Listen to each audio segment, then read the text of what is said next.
Hi, I'm Jeremy Brecker with the Labor Network for Sustainability, and the subject of this strike commentary is the movement-based opposition in action.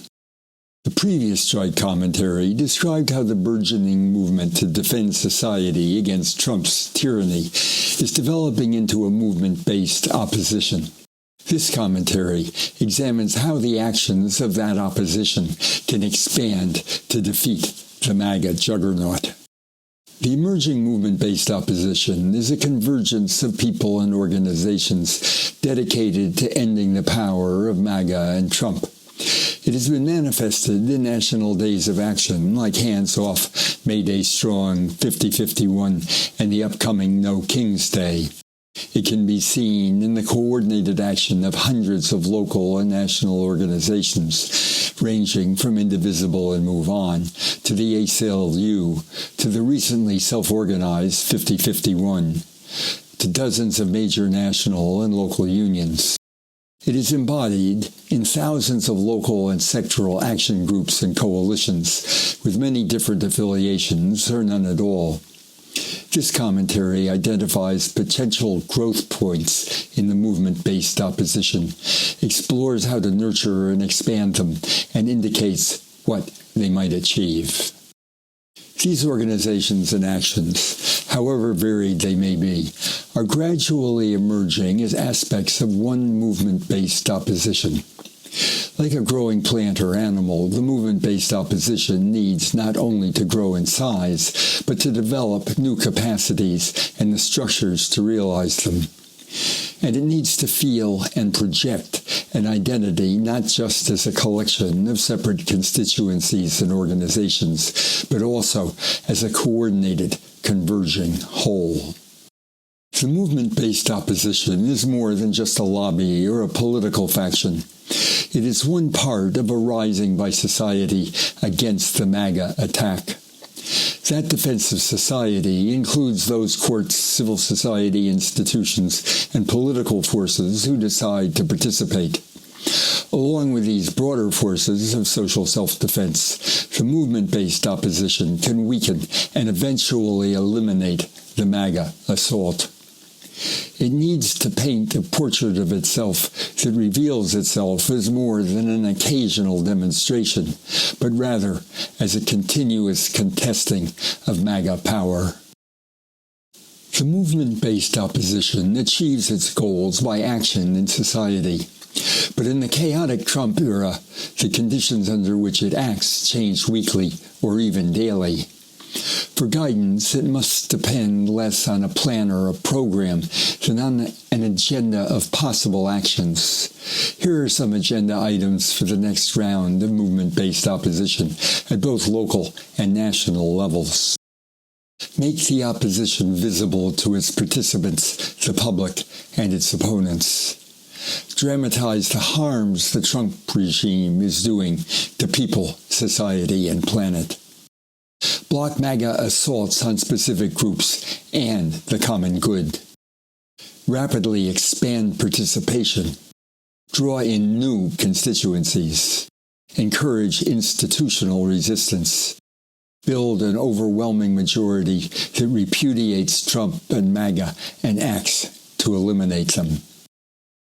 By implementing this agenda, the movement-based opposition can become a force that is capable of stymieing Trump's agenda, voting MAGA Republicans out of office, and if necessary, rallying the whole of society for social strikes to overcome Trump's tyranny.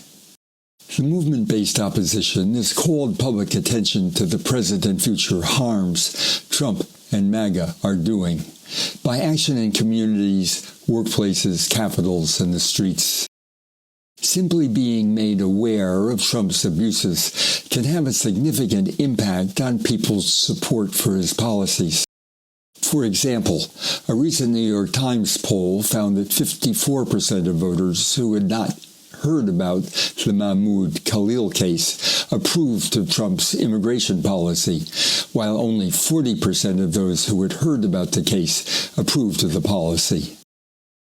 Demonstrations, community meetings, social and public media, and every other available vehicle can be used to highlight each of the harms Trump and MAGA are doing.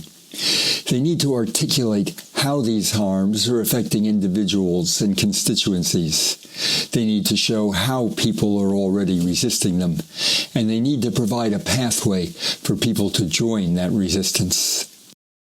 The opposition needs to encourage and support harmed constituencies to organize themselves and participate in the wider movement.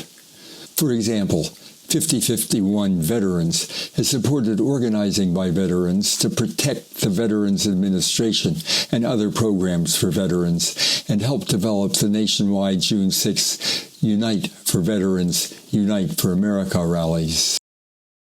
Despite Trump's pretense of irresistible power, social self-defense has blocked or rolled back his initiatives time after time.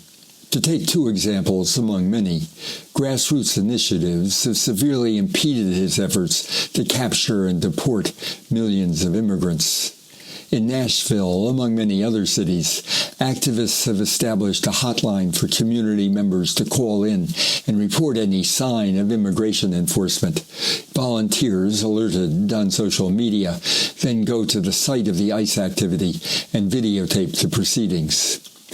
Kathy Carrillo of Remix, Tennessee, estimates that if we weren't out there documenting everything that they were doing, they would be doing double what they were doing, and they would be treating people worse.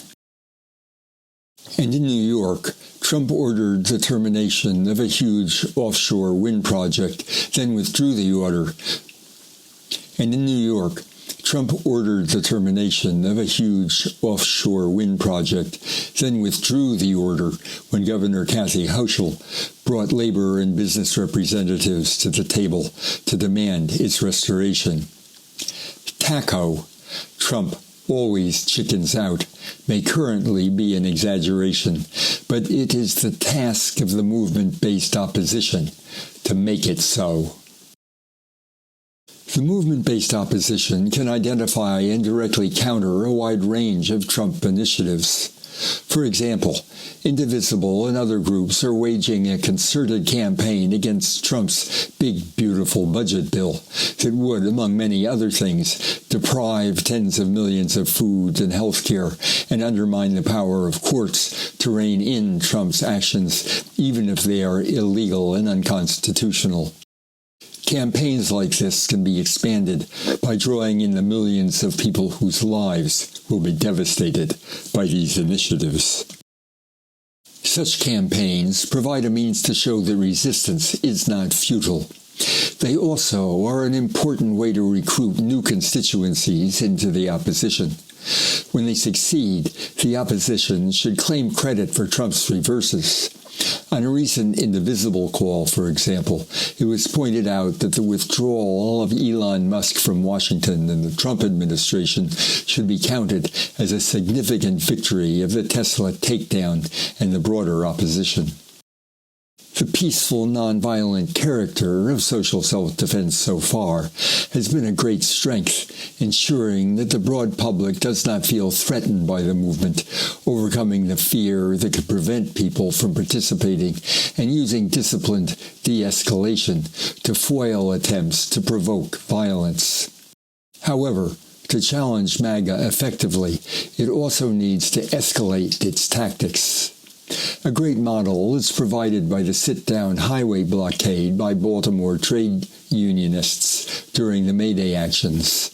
Other forms of escalation might foreshadow a general strike, for example, sick-outs or quickie strikes. The opposition should look for dramatic campaigns that can mobilize large numbers of people for a struggle against particular Trump initiatives. Freedom rides and dramatic anti-segregation campaigns in cities like Montgomery and Birmingham played a crucial role in the civil rights movement. The campaign against the Keystone XL pipeline mobilized mass participation and dramatic direct action around the country for a decade. Mayday Strong is now encouraging the identification of enemies for such action in states and regions. For example, Bay Area activists are initiating an anti-Tech Brothers campaign. The movement-based opposition should also look proactively for possible future threats and opportunities. For example, the American people overwhelmingly believe the president must obey the Supreme Court. If Trump directly defies a Supreme Court order, the movement-based opposition will have the opportunity to encourage an exponential expansion in the resistance. As Trump dismantles the agencies responsible for disaster assistance, volunteers can conduct mutual aid relief in a way that dramatizes the abandonment of American communities by the Trump administration.